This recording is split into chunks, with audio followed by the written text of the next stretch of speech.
কতদিন বাঁচে। ওরে ভাই বলো বন্ধু বলো কেউ তো কারণ নয়, 2-4 দিনের ওলা বেলা পথের পরিচয়।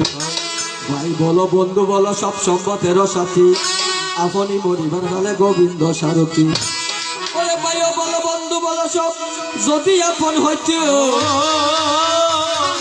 পাখিবালা মরিবার কালে তারা সঙ্গে চলে যাইত। ভাই বলো বন্ধু বলো যদি আপন হইতো, ফাঁকিবালা মরিবার কালে ফাঁকিবালার পুত্রবধূ নাতিগণ মেয়েগণ যারা ছিল তারা সঙ্গে কি করতো, চলে যেত। সেজন্য ওর সঙ্গে কেউ তো যাবে না, ওর সঙ্গে কেউ তো যাবে না, আপনি মরিবার কালে সঙ্গে কেউ তো যাবে না, ওর সঙ্গে কেউ তো যাবে না, আপনি মরিবার কালে সঙ্গে কেউ তো যাবে না।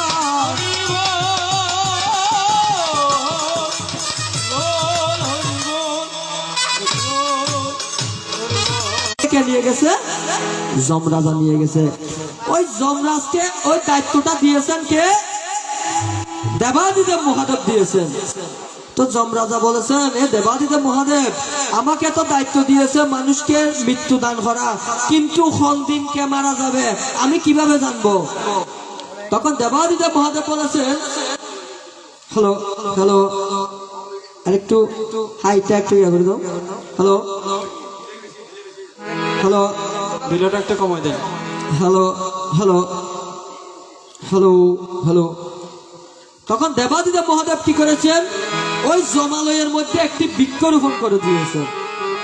বৃক্ষটির নাম কি, বদরী বৃক্ষ, অর্থাৎ আমরা বাংলা ভাষায় বলি বদরী বৃক্ষ। এই পৃথিবীর মধ্যে যতজন লোক রয়েছেন ওই জমালয়ের বদরী বৃক্ষের মধ্যে অতটুকু কি রয়েছেন, পত্র রয়েছেন। তখন ওই যমরাজা যেদিন একটি বদরী বৃক্ষ জ্বরে পড়ে তখন যমদূতকে বলে হে যমদূত দেখো ওই বদরী বৃক্ষের মধ্যে খার নাম রয়েছেন, কারণ আমরা যখন পৃথিবীতে ভূমিষ্ঠ হয়েছি আমাদের সঙ্গে করে একজন মানুষকে ফিটিং করে দিয়েছেন ভগবান, তার নাম হয়েছে চিত্রগুপ্ত। ওই চিত্রগুপ্তর কাজ হয়েছে কি, যতটি বালা কর্ম করব এটাও লিপিবদ্ধ করবে, আর যতটুকু খারাপ কর্ম করবে এটাও লিপিবদ্ধ করবে। এটা বলার কারণ হয়েছে কেন একটু পরে জানতে পারবেন। তখন ওই জমালয়ে একদিন একটি বদরী বৃক্ষ জ্বরে পড়েছেন। তখন যমদূত যমরাজাকে বলেছেন হে প্রভু একটি বদরী বৃক্ষ জ্বরে পড়েছেন। তখন যমরাজা বলেছেন দেখো ওই বদরী বৃক্ষের মধ্যে খান নাম রয়েছেন, ওই বদরী বৃক্ষের মধ্যে নাম রয়েছেন আটাজারি উপজেলার অন্তর্গত ফেসকাট এলাকার সিনিয়র একজন বাঁশি বাজক শ্রীযুক্ত বাবু শ্রীদাম দাস। বল হলি। তখন যমরাজা ওই শ্রীদামের জীবনে পাপ কয়টা করেছে আর পুণ্য কয়টা করেছে, ওই চিত্রগুপ্ত দেখতেছে শ্রীদামের বয়সে যা করেছে সবকিছু কি করেছে, পাপ করেছেন, পুণ্য একটাও করে নাই। তখন যমরাজার আগমৃত হয়ে কি বলেছেন, একটি বড় একটি গদা হাতের মধ্যে নিয়ে ওই সীতাম বাবুকে আনার জন্য গিয়েছেন। তখন ওই সীতাম বাবু মৃত্যুর আগে যখন ওই জগদণ্ড দেখেছেন মনে মনে কান্না করতেছে আমি জীবনে এমন কি পাপ করেছি, মৃত্যুর পরে যে আমার জন্য এত বড় একটি গদা নিয়ে যমরাজা এসেছেন। তখন সীতাম বাবু মনে মনে গান করতেছেন কিভাবে, ওই আমি মহা পাপী ওরে অপরাধী যমরাজ, ওরে আমি তোমার গোলাম, আগে তো বলছিলাম না রে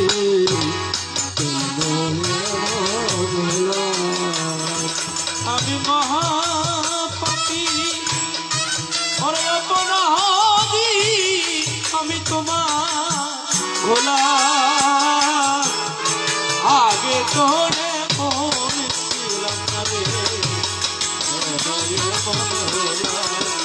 ওরে আমি আগে তো এমন ছিলাম না রে। মনে হলাম নিত্য মনে অশুদ্ধ জ্ঞানে করেছিলাম ভুল। সারা জীবন দিতে হবে সে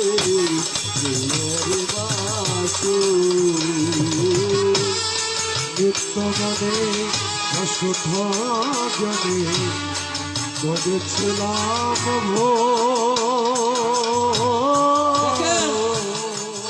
জীবিত থাকতে কি করেছে? সবগুলো অসৎ কর্ম করেছেন। আর মৃত্যুর সময় যমরাজার কাছে গিয়ে কান্না করতেছেন। আপনারা মনে রাখবেন, ওই 33 কোটি দেব দেবতা কিন্তু ঘুষ খায়, একজন দেবতা ঘুষ খায় না, সে হয়েছে যমরাজ। যমরাজার কাছে কান্না করলেও উনি কিন্তু মাফ করবে না। কান্না করতেছে কে? ওই সীতাম বাবু। কিভাবে? ও নিত্য মনে অশুদ্ধ জ্ঞানে করেছিলাম ভুল। সারা জীবন দিতে হবে সে ভুলের মাসুল। আমি হারাইয়ে একুল সেকুল মাঝখানে ডোব দিলাম। আমি হারাইয়ে একুল সেকুল মাঝখানে ডোব দিলাম। আগে তো হয়ে বলছিলাম না আমি আগে তো এমন ছিলাম না রে। মন হলো আরেকদিন ওই জমালয়ে বড়ই গাছের মধ্য থেকে আরেকটি বদরি বৃক্ষ কি করেছে? জ্বরে পড়েছেন। যমদূত যমরাজাকে বলেছেন, হে যমরাজ, আজকের দিনে আরো একটি বদরি বৃক্ষ জ্বরে পড়েছেন। তখন যমরাজা বলেছে, দেখো ওই বদরি বৃক্ষের মধ্যে সাত নাম রয়েছে। বলে ওই বদরি বৃক্ষের মধ্যে নাম রয়েছে ফটিকছড়ি ফাইন্দং ইউনিয়নের সুজানগর গ্রামের শ্রীমতী ফাতিমালা দেবী। তখন যমদূত যমরাজা চিত্রগুপ্তকে বলেছে, এই চিত্রগুপ্ত, দেখো ফাঁকিবালা দেবী জীবনে পাপ কয়টা করেছে, পুণ্য কয়টা করেছে।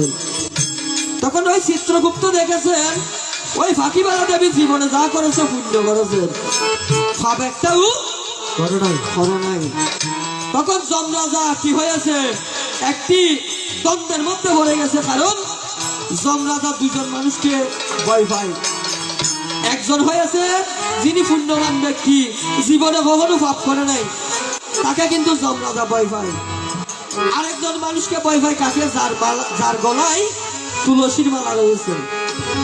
যার গলায় তুলসীর মালা রয়েছেন তাকেও কিন্তু যমরাজাই ভয় পায়।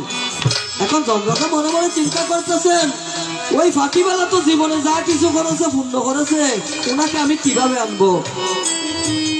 তখন ওই যমরাজ কি করেছেন? সীতাকুণ্ডের শঙ্করমুডের তপনানন্দগিরি মহারাজের মতন একজন সাধু সেজে ওই ফাঁকিবালাকে আনার জন্য এসেছেন। যখন ফাঁকিবালাকে আনার জন্য যমরাজ এসেছেন সাধু রূপ ধরে, ওই ফাঁকিবালা মৃত্যুর আগে ওই যমরাজকে দেখে, অর্থাৎ ওই সাধুকে দেখে মুখের মধ্যে হাসি করতেছে। হাসতেছে কেন? বলে, হায় রে, আমার 80 বছর বয়স হয়েছে, এই 80 বছর বয়সে এত সুন্দর একটি সাধু আমি কখনো দেখি নেই। এখন আমার মৃত্যুর যখন সময় হয়েছে, দেখো কি সুন্দর একটি সাধু আমার সম্মুখে উপস্থিত হয়েছেন। তখন ফাঁকিওয়ালা মনে মনে গান করতেছেন, কিভাবে? ওরে তোমার সঙ্গে নিয়ে চলো আমারে। কেন? এরকম সাধু যদি আমি আরো আগে পাইতাম, আরো আগে ওনার সাথে কি করতাম?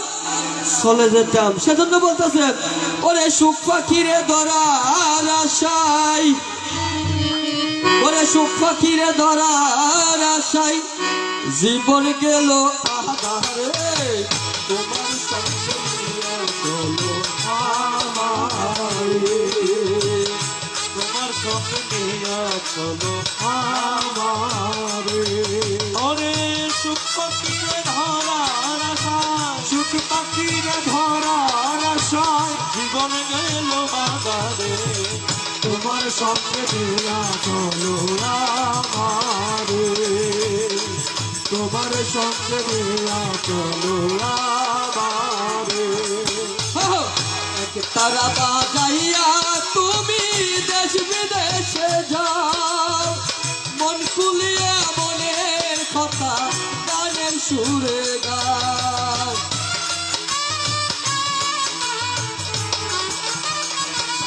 ও একলা বাজাইয়া তুমি দেখবি দেশে যাও, মন তুলিয়া মনের কথা গানের তোরে গাও রে। তোমার হারাইবার নাই কোনো কিছু, হারাইবার নাই কোনো কিছু, হারাইবার নাই কোনো কিছু, সংসার জুড়বি তরে তোমার সঙ্গে নেয়া চলো আমারে, তোমার সঙ্গে নেয়া চলো আমারে।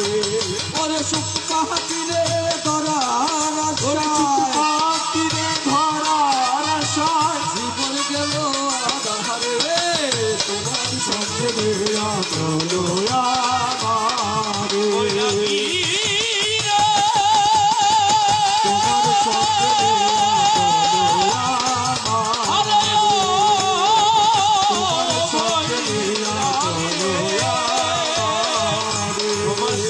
নেয়া চলো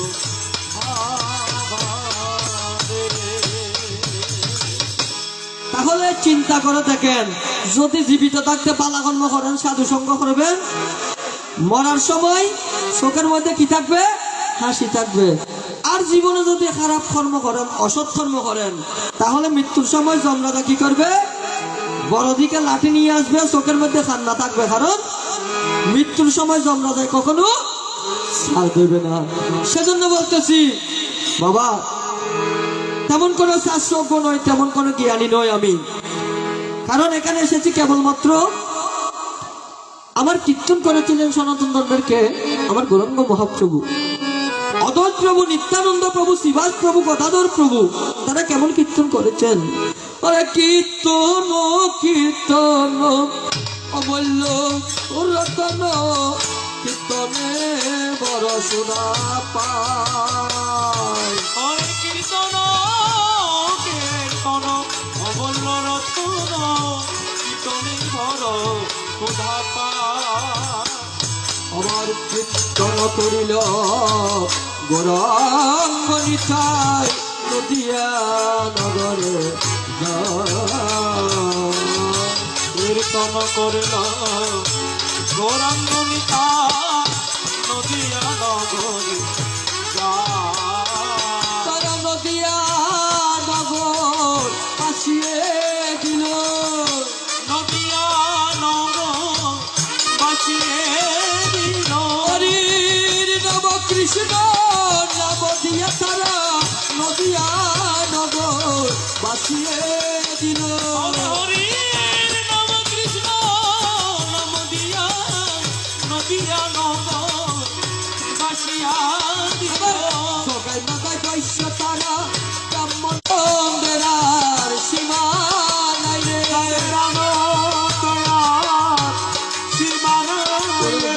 গাই মাথায় কলম বৈশ্য করিয়া হয় আনন্দেরার সীমা নাই রে। হরি বল, হরি বল, হরি বল, হরি বল। তাহলে কীর্তনিয়া আসছিলেন ওনারা, আমি তেমন কোনো কীর্তনিয়া নয়। আপনারা বলতে পারেন যদি কীর্তনিয়া না হয় ভূতপুর থেকে এখানে কেন এসেছো? আমি এসেছি কেবলমাত্র আমার পার্শ্ববর্তী ইসলাম ধর্মের ছোট ছোট শিশু পর্যন্ত প্রতি শুক্রবারে মসজিদে দাদায় নামাজ পরিবার লাগিয়া, ওরে আমিও তেমন করে সনাতন ধর্মের একজন সন্তান হইয়া দেশ বিদেশে ঘোরাফেরা করি কীর্তন শিখি ভাল লাগিয়া। ওরে আমার মতন কত ছেলে রাস্তাঘাটে মারফলে খেলে, আমার মতো কত ছেলে রাস্তাঘাটে মার্বলে খেলে, ওরে আমার মতন কত ছেলে রাস্তাঘাটে মারফলে খেলে। আমার মতো কত ছেলে রাস্তাঘাটে মার্বলে খেলে। ওরে ভক্ত বিন্দু দেখো চিন্তা করি, ওরে ভক্ত বিষ্ণু দেখো চিন্তা আমার পদে পদে ভুল ত্রুটি হইবে না যত, ক্ষমা করিবেন একমাত্র আপনাদের সন্তানের মতো। ক্ষমা মুহূর্তের লক্ষণে গুণীজনে কয়, একথা এখনো পর্যন্ত আমার মনে বিশ্বাস টুকুরই। তাই বৃদ্ধজনে করবেন আশিস, পুত্র সম দিয়ে সাহস যোগাবেন আমার যত যুবক বন্ধুগণে। আজকের শিশু যারা, ওই আগামী দিনের ভবিষ্যৎ তারা, উদয় আমার শিশির মতন জ্বলিবে লুটিয়ে, ওরে আশীর্বাদ করি তাদের একমাত্র সুখেরও লাগিয়া। তাই স্বদেশের বন্দনা সারি একটু গায়কের বন্দনা করি। গায়ক আমার গুরু নারায়ণ চন্দ্র বৈষ্ণব, যিনি ওনার কণ্ঠে রয়েছেন কুকিলের ধ্বনি, মুখে রয়েছেন অমৃত সুধার বান। ওনার আতুল চরণে শত শত প্রণাম আমি দিলাম রে ফাটাই। আরেকজন গায়ক আমার চট্টগ্রামের, যিনি কবিয়াল সমিতির শিরোমণি, যার নাম শ্রীযুক্ত বাবু বিষ্ণুপদ দাস মহোদয়, ওনার রাঙ্গার আতুল চরণে শত শত প্রণাম আমি দিলাম রে ফাটাই। আর যিনি গায়ক আজকে আমার প্রতিপক্ষ, এই পুচামুখে প্রতিপক্ষ বললে শোভা পাবে না, যিনি আমার পক্ষের পক্ষ, যার গান বিটিভিতে শোনা যায়, ইটিভিতে দেখা যায়, রেডিও স্টেশনে শোনা যায়, যার নাম শ্রী যুত বাবু কবিয়েল জিনুক দাস সরকার। ওনাকে হয় আজকে আপনাদের এই আসরে দরকার। ওনার রাঙ্গার আতুল চরণে শত শত প্রণাম আমি দিলাম রে ফাটাইয়া। গায়কের বন্দনা সারি একটু কবির বন্দনা করি। আমি বসে বসে মনে মনে ভাবি, ওই পাহাড়ের পাদদেশে সমুদ্র সৈকতে বসে কত কাব্যচন্দ্র লিখিয়েছেন কবি। তাই আমি নই কোন কবি, কবি নামে মাত্র ছবি। কবিরা যা করে গেছেন কল্পনা, বলতে গেলে অল্পনা, আবার কারো ছোটবেলার গল্প। কবি ছিলেন চট্টগ্রাম বোয়ালখালী থানার অন্তর্গত, যার নাম রমেশ শীল। ওনার কথায় আর ছন্দে ছিল মিল। ওনার রাঙ্গার আতুল চরণে শত শত প্রণাম আমি দিলাম রে বাতাইয়া। আর কবি ঈশ্বরচন্দ্র বিদ্যাসাগর, যিনি এই কলির মানবের ঘরে ঘরে দিয়ে গেল দীক্ষা, যার নাম বাল্য শিক্ষা। সে বাল্য শিক্ষা কে দিয়েছেন? কবি ঈশ্বরচন্দ্র বিদ্যাসাগর। সেই কবি ঈশ্বরচন্দ্র বিদ্যাসাগরে বাল্য শিক্ষার মধ্যে বলেছেন, ববের খেলা দিনের বেলা, ববের খেলা দিনের বেলা, চিন্তা কি চক্র গোবিন্দ সেবা। ববের খেলা দিনের বেলা, পিতে গুরু গোবিন্দ সেবা, ভবের খেলা দিনের বেলা। গোবিন্দ সেবা ববের খেলা দিনের বেলা। হরি বল, হরি বল, হরি বল, হরি বল, হরি বল।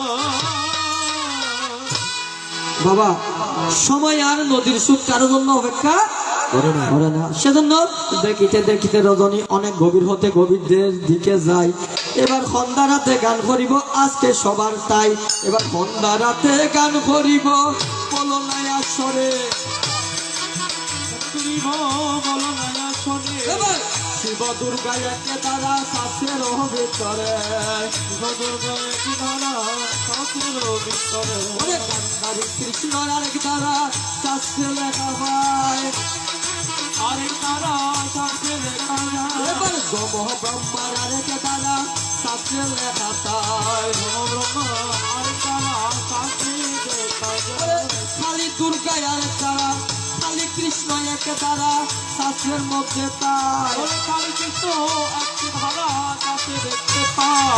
ভারত কৃষ্ণ আরেক দ্বারা শাস্ত্রে দেখতে পায়। ভারত কৃষ্ণ আরেক তারা শাস্ত্রে দেখতে এবার পায়। সন্ধ্যারাত্রি গান করিব, সন্ধ্যারাত্রি গান করিব। এবার বলো বলো ভক্তবৃন্দ সন্ধ্যারাত্রি গান করিব। Hello hello hello.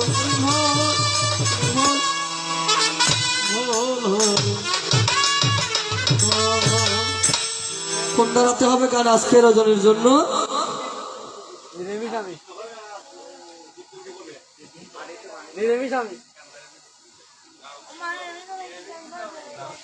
কোন দ্বারা আপনারা বলেন, একটা বলেন, কয়েকটি দ্বারার মধ্যে একটি দ্বারা বলেন যে দাঁড়াতে দিলে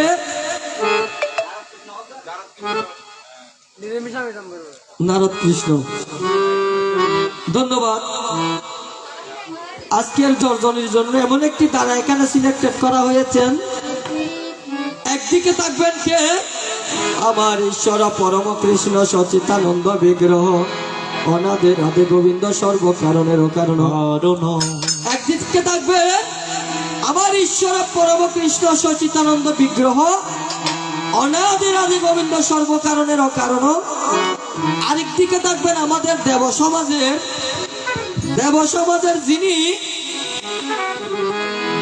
সমাজের যিনি কি করে, যেটাকে আমরা বলি খবর, একজনকে আরেকজনের সাথে খবর যোগাযোগ করার যোগাযোগ মন্ত্রী। আরেকজন হয়েছে কে? যোগাযোগ মন্ত্রী, যার নাম কি? নারদ ঋষি। একদিকে থাকবেন নারদ ঋষি, আর অন্যদিকে থাকবেন আমার অনাদি রাধে গোবিন্দ সর্বকারণের কারণ। তাই আমি যখন সর্বপ্রথমে আসরেতে এসেছি, আমি গায়ক সুমন থাকবো না। আজকে রজনীর জন্য নারদ ঋষির ভূমিকা পালন করব। আর আমার প্রতিপক্ষ যিনি, প্রতিপক্ষ বলবো না, আমার সমপক্ষ শ্রীযুত বাবু জিনুক সরকার মহোদয়, ওনাকে আজকে রজনীর জন্য কি করব, ভগবানের ভূমিকা পালন করার জন্য উনি পালন করবে, আর আমি কি করব, নারদের ভূমিকা পালন করব। কি হবে, আমি আর সুমন বাবু থাকবো না, আমি এখন থেকে রজনীর জন্য নারদ ঋষি হয়ে যাব। ওই আমি ব্রহ্মারি নন্দ, ব্রহ্মারি নন্দ,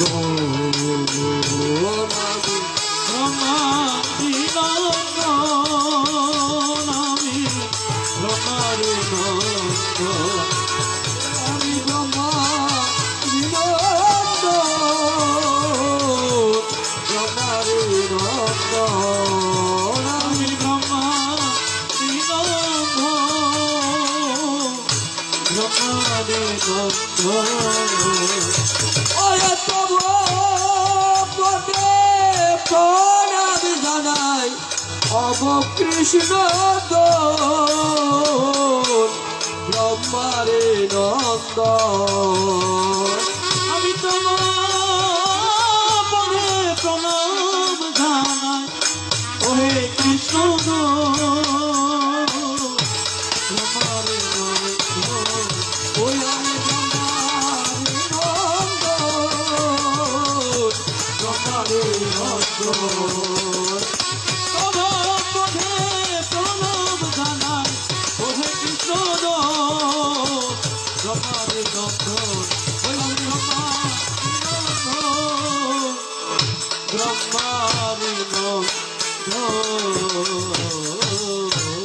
আমি হয়েছি কে? যিনি আমাদের সৃষ্টিকর্তা ব্রহ্মা, ব্রহ্মার পুত্র। আমার নাম হয়েছে নারদ ঋষি, নারদ মুনি, নারদ তপোধন। তাহলে আমার জন্ম বিস্তারটা একটু বলে দিতে হবে, না হলে আমার প্রতিপক্ষ কৃষ্ণ এসে বলবেন কি নারদের জন্মর কোনো ঠিক নাই। তাহলে আমার জন্মটা কিভাবে হয়েছে? আমার জন্মটা হয়েছে একদিন ওরে নিকুঞ্জ কাননে, গোলক বৃন্দাবন গাবে।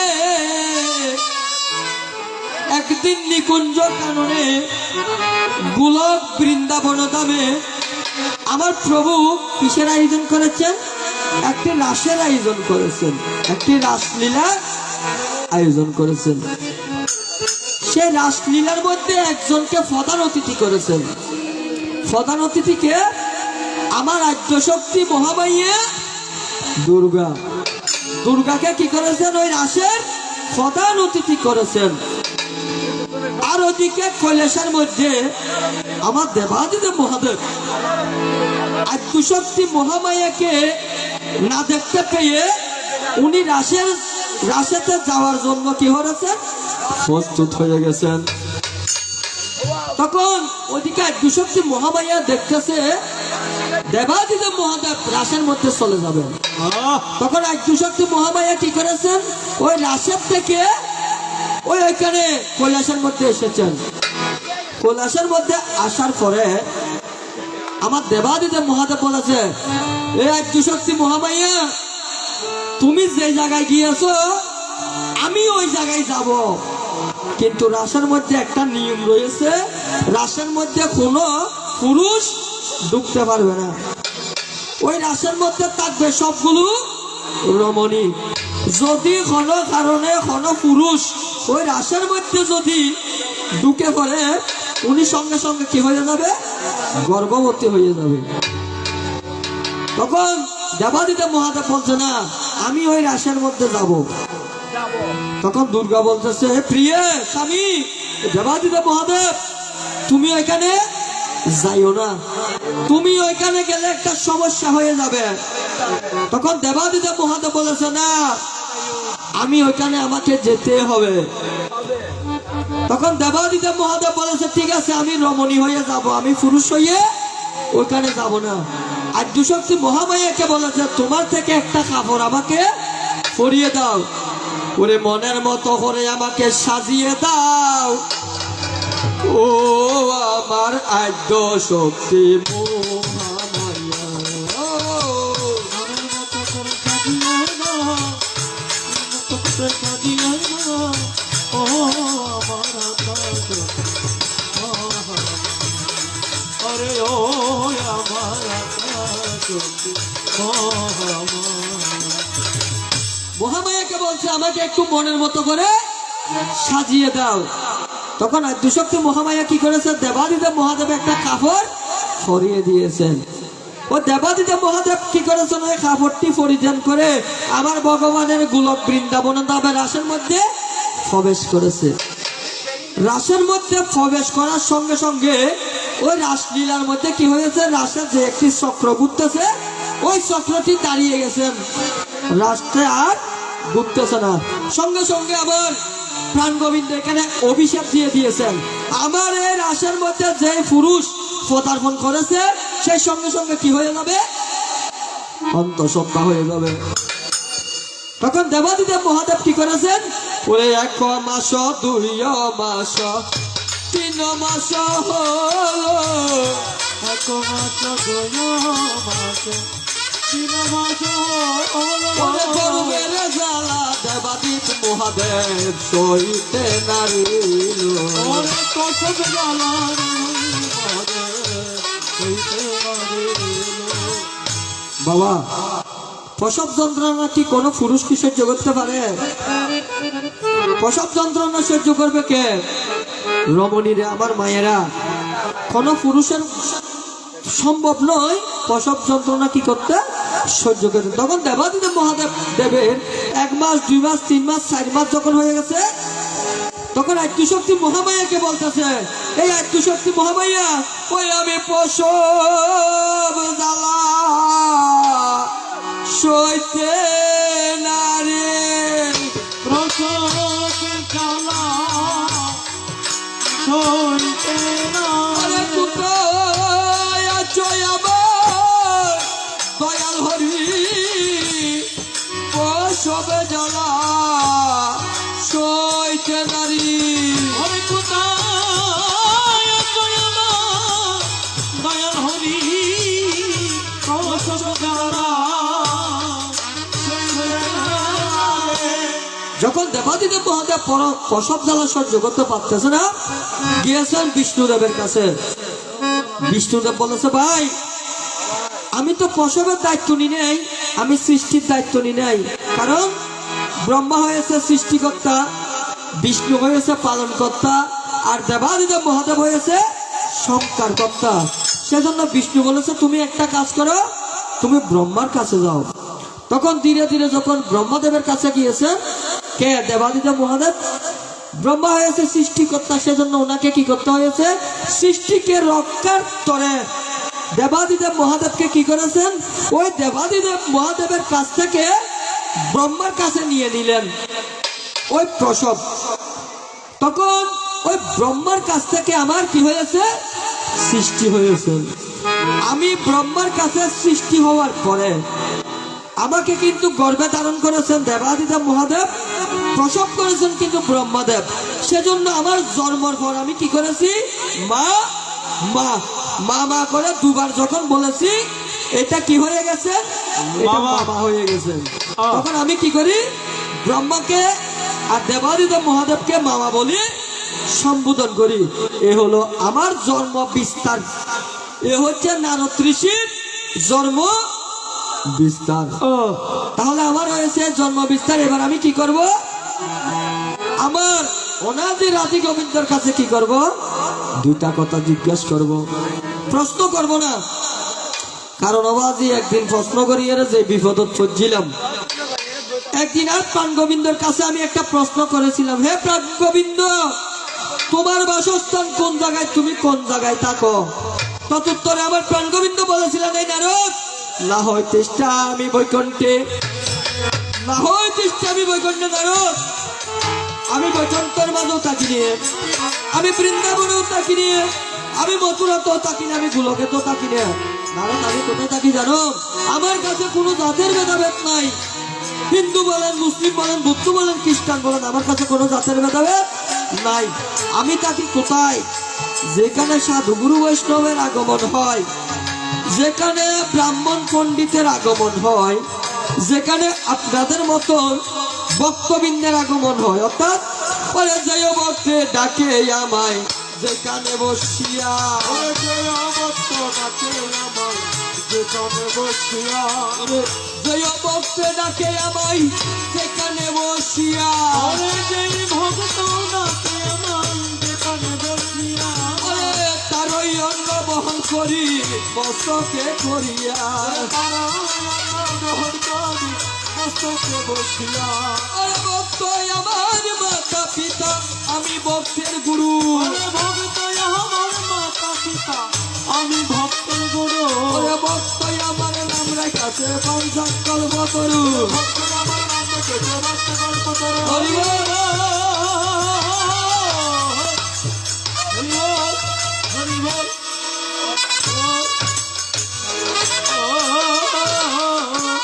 তাহলে আমি প্রশ্ন করব না, আমি কি করব?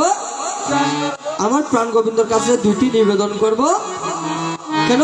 আপনাদেরকে শিকার জন্য, আপনারা শিকার জন্য আমি কি করব? আমার প্রাণ গোবিন্দর কাছে দুটি কথা জিজ্ঞাসা করব বা নিবেদন করব। তাহলে বাবা, আজকের দিনে এখানে কি হয়েছেন? কর্ম হয়েছেন না? আজকের দিনে এখানে কি হয়েছেন? ফাঁকি বেলায় কর্ম হয়েছেন না? আচ্ছা, আবার যে জীবে কর্ম করে ইয়ার তো দায়ব আজি আর উপস্থিত আছে। অনেক কেন মনে রাখিবেন, যেদিনে আয় মামলা কর্ম করি বেলায় ব্রাহ্মণত্ব একার পদ্ম লইতে গেই তো তা জিজ্ঞাই হয়তো ওনারা কি কর্ম করিবেন? কি অন্নদান করিবেন, জলদান, নাকি সাতদান করিবেন, নাকি দ্বাদশ দান করিবেন, নাকি ষোড়শ কর্ম করিবেন? তো যারা বেশি পয়সা লাই তারা অথবা যে ষোড়শ কর্ম করে, আর যারা কেন মিডিয়াম তারা দ্বাদশ কর্ম করে, আর যারা একদম আর দিকে গরিব মানুষ ইতারা কি করে? জলদান করে। তো জলদানের মধ্যে আবার তো তা হয়ে ভাঙিয়ে রে, যদি পারেন উগ্র গরু দিন ফার্মার মধ্যে, আর যদি ইয়ে না পারেন গরুর বদল কিছু মূল্য দিবেন। আর আশেপাশের কিয়ার গরম মধ্যে যদি উগ্র গরু থাকে, এই গরুকে আনিয়ে রে কর্মসাগর জাগ দিয়ে রে সাম্য দিয়ে রে কেন থিয়ে করা যাইবেন। গরু এবারে কি করিবেন? কর্মর সামনে আনিয়ে রে কেনা করি থিয়ে করা দেখাইবেন। তো গরু বেদি কি দিব? হয়তো গরু বেদি বৈতরণী ভাগ করে দিব। আরে গরু বেলা স্তরি নাকি ফাঁকি বেলা রে স্বর্গ মধ্যে ফাটা দিব না, ফাটা দিব। আর প্রাণ গোবিন্দটাই একখান কথা জানতাম সাজি, এই যে বৈতরণী নদী আছে অবাজি, এই বৈতরণী নদী বের পানি কি ওই নতুনও বেশি গরম, এই বৈতরণী নদীর পানি গিন ওই নতুনও বেশি গরম।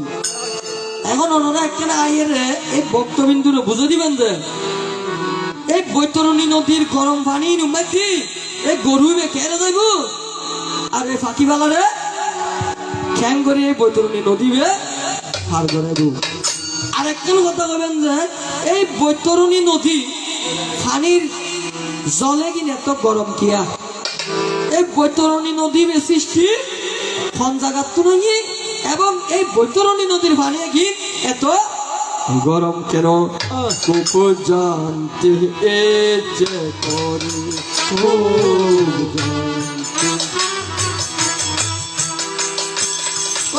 তুমি কেসে আগের মতো আছো নাকি অনেক কানি বদলে গেছো,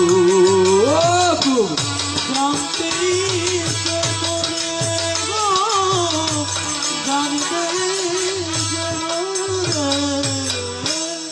আবার যে ওনারা বুঝছেন না কথা গান, এই যে আজ এত হরমগান করাই হযোগ্য গরু আনি ঠিক করাই তো বৈতরণী পারে বেলাই। এখন আর কথা গান হই যে বৈতরণী নদীর পানিয়ে গিন ওই নদীকে গরম, এই বৈতরণী নদীর গরু কেনে যাইব, এই ফাঁকিবালারে কেনে যাইব, আর বৈতরণী নদীর পানি সৃষ্টি হতো নই এবং ই গরম কেয়া, এই হইল একটা মাত্র কথা।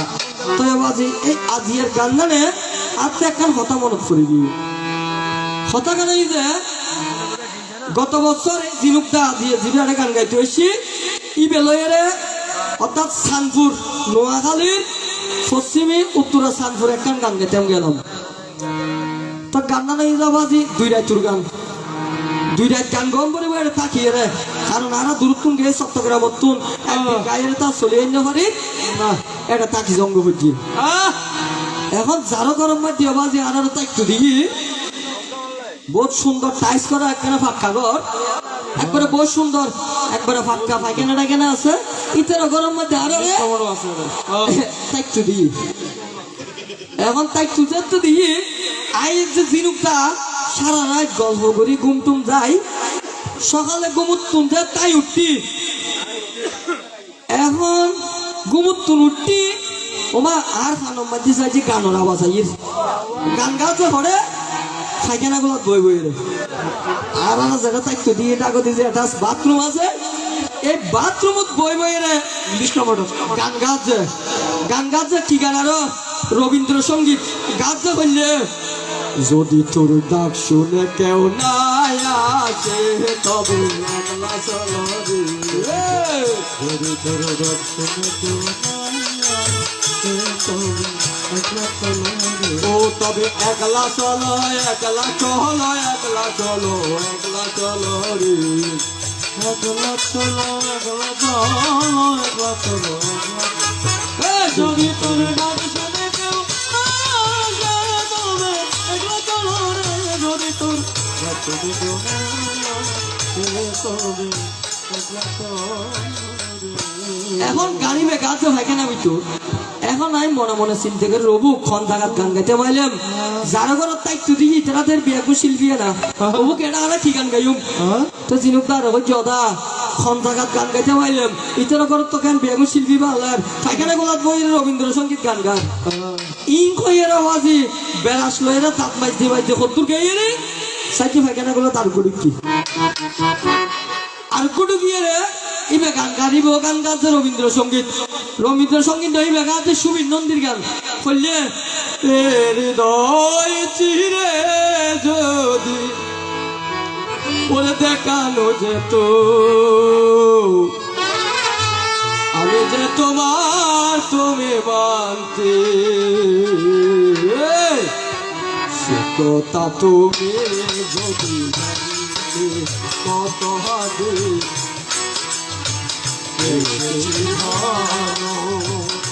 সে কথা তুমি যদি জানতে এই হৃদয় ছিঁড়ে যদি দেখানো যেত আমি যে তোমার তুমি মানতে সে কথা তুমি যদি জানতে কত যে তোমাকে বেঁচে কি ভালো সে কথা তুমি যদি জানতে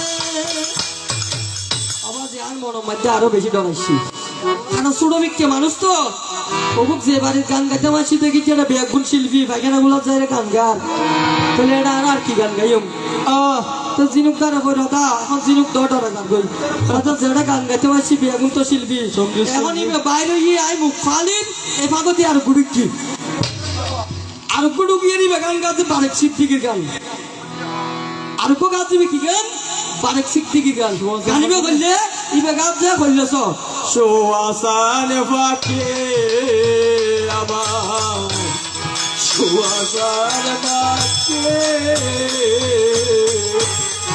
আমি ডাকে কাছে তুমি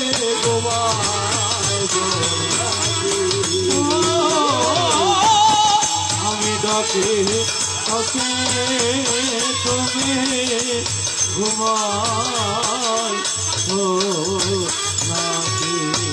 এখন ইবে গান গাছে পায়খানার ভিতর ঢুকিয়ে দিবে এখন এই ভাগও দিয়ে দিতে বউ আনাল্লাই সুন্দর করে চাল হয়েছে তো চাল হয়েছে এরকম যাই বোট ডরাই বোট ডরাই তোর বহুত জিজ্ঞের হয়েছে অতি অনর গোষ্ঠীর মাধ্যমে অনর গরম মাধ্যমে তো বিয়াকুন শিল্পী বা আল্লাহ আর সিটা মতো এটা গান গাই ফেলা কিনলে হজ নাকি হনি আরো 14 গোষ্ঠীর মাধ্যমে কোনো শিল্পী নাই তো আমার 14 গোষ্ঠীর যদি কোনো শিল্পী না থাকে এখন ফাইখানা গোলাত বই বই এনে গান গাছ যে হজ আরো ফাইখানা গোলাই তনে নডুগন দিন হয়তো নডুগি হজ আরো ফাইখানা গোলাই যদি অনডুগন অনত্ব গান গান করিব আমার জমা দিয়া হজ আরো ফাইখানা গোলাই ভিতরে ফুকিবে নষ্ট হয়ে গিয়ে আরো পায়খানা খোলার ফুকি বেঁধে ভিতরে নষ্ট হয়ে গিয়ে এত লাইফে ঢুকে গান গায় নইলে আরেকজন যায় রে আজিয়ে আর প্রাণ গোবিন্দরে হইম তো চাইন এম ভাবে আসরমতি গান গাইবে যেন পরবর্তী এর রাতটা আবার গানিবে গণ পরে যে রাতটা ডুগিয়ে রে ডুগিজন গনে পরে এভাবে করে কি করিবেন গান করিবেন তাই যাওয়ার সময় আরেকটি কথা ওনার কাছে কি করব নিবেদন করব কারণ এটা করেছি ক্রিয়া হতে আরেকটা কর্ম করতে কে নারদ আর কৃষ্ণ দ্বারা থেকে ও তুমি জগৎ জোড়া বিশ্ব গড়া তুমি বিশ্বের হারি জগৎ জোড়া বিশ্ব জোড়া তুমি বিশ্বের কারে জোড়া জোড়া বিশ্ব জোড়া তুমি বিশ্বের কারে যুগী ঋষি সাধন বজন করে আইনা তোমার আদি অনন্তের খবর যুগিরিজি সাধন করে পাই না তোমার আদি অন্তের খবর জগৎ জোড়া বিশ্ব গড়া তুমি বিশ্বের কারিগর কত যুগী ঋষি যুগ যুগ সাধন ভজন করে পাই না তোমার আদি অনন্তের খবর এটা কেন বলতেছি একদিন দেখতেছি আমার প্রাণ গোবিন্দ ওই বৃন্দাবনে কি করতেছেন বসে বসে একজনের পূজা করতেছেন আবার খান্নাও করতেছেন সেজন্য আমি বলতেছি জগৎ জোড়া বিশ্ব গড়া তুমি বিশ্বের কারিগর কত যুগী ঋষি যুগ যুগ সাধন ভজন করে ফাইনা তোমার আদি অনন্তের খবর যত মানব দেবতা রয়েছে সবাই তোমার কি করে পূজা করে তোমাকে পাওয়ার জন্য এখন আমি দেখতেছি তুমি একদিন বসে বসে বৃন্দাবনের মধ্যে একজনের পূজা করতেছ এবং খান্না করতেছ। এখন আমাকে তুমি আসলে এসে বলবে, আমরা জানি দেবতারা বলেন, মানবেরা বলেন, সাধু সন্ন্যাসীরা বলেন, সবাই তোমার পূজা করে, কিন্তু একদিন দেখতেছে তুমি একজনের পূজা করতেছো, তাও একজন রমণীর পূজা করতেছো বৃন্দাবনে, আর বসে বসে খান্না করতেছো। ওরে তার ভিতরে কি ঘটনা বলিবে কুলিয়া, তার ভিতরে বলিব কুলিয়া, ওরে তার ভিতরে কি ঘটনা বলিবেন কুলিয়া, ওরে তার ভিতরে কি ঘটনা বলিব কুলিয়া, ওরে 700 মতে 700 কথা জীবনে বুঝাইয়া, 700 মতে 700 কথা জীবনে বুঝাইয়া, আবার তুমি যে আমার আমি যে তোমার, তুমি যে আমার আমি যেই তোমার, তুমি যে আমার আমি যে তোমার, তুমি যে আমার আমি যে ওরে দুজনে হয় ভক্ত ভগবান, তুমি যে আমার আমি যে তোমার, দুজনে হই ভক্ত ভগবান, তুমি আমার আমি যেই তোমার, ওরে দুজনে হয় ভক্ত ভগবান, তুমি যে আমার আমি যে তোমার।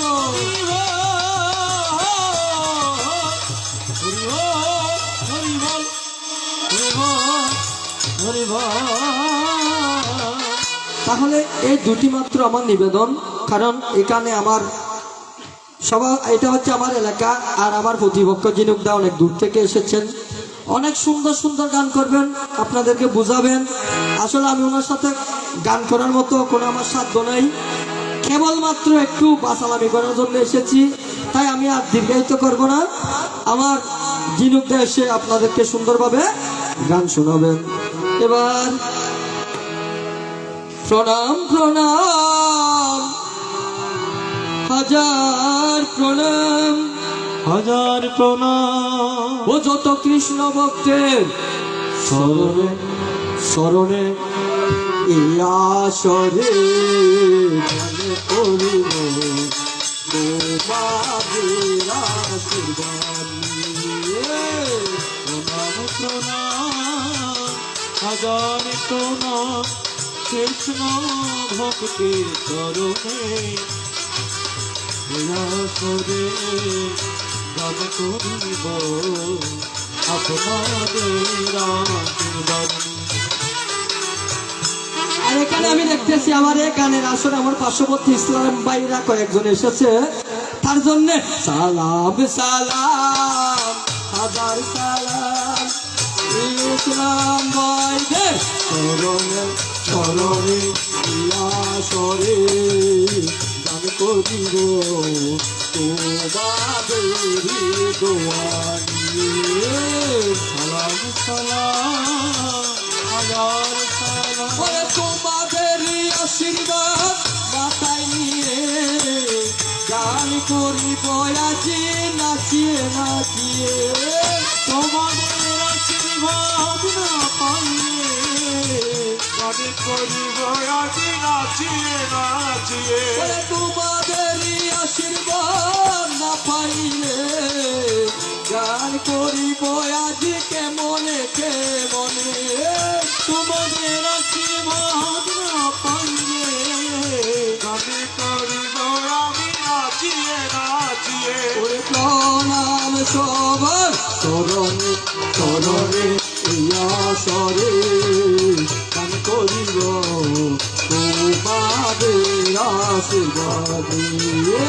প্রণাম প্রণাম হাজার প্রণাম, সকল ভক্তের চরণে চরণে নজরে গান করিব আমাদের আশীর্বাদ নিয়ে।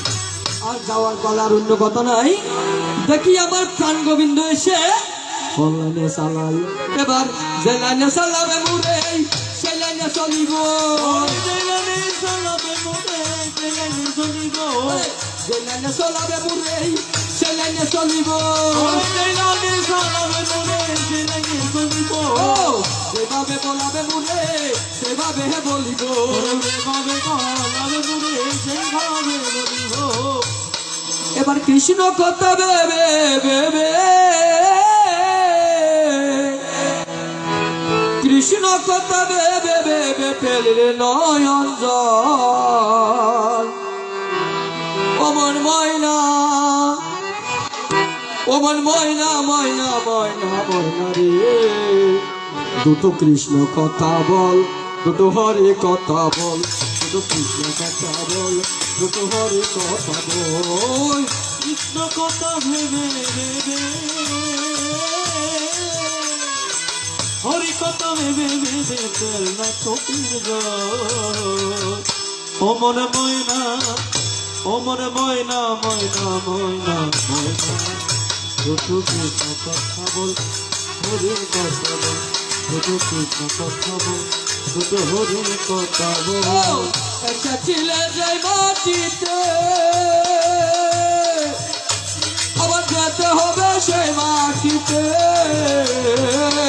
এসেছিলে যে মাটিতে যেতে হবে সেই মাটিতে এসেছিলে যে মাটিতে আবার যেতে হবে সেই মাটিতে ওরে সারদিনের মাটির ওরে নিচে সাড়ে তিন হাতে মাটি দিচ্ছে সারদিনের মাটির নিচে সারদিনের মাটির নিচে হবে রে তোর ঘর ও মন ময়না আমার ময়না ময়না ময়না ময়না রে দুটো কৃষ্ণ কথা বল দুটো হরি কথা বল দুটো কৃষ্ণ কথা বল দুটো হরি কথা বল দুটো কৃষ্ণ কথা বল দুটো হরি কথা বল দুটো কৃষ্ণ কথা বল দুটো হরি কথা বল এবার রাধে রাধে কান গোবিন্দ রাধে রাধে কান গোবিন্দ রাধে রাধে কান গোবিন্দ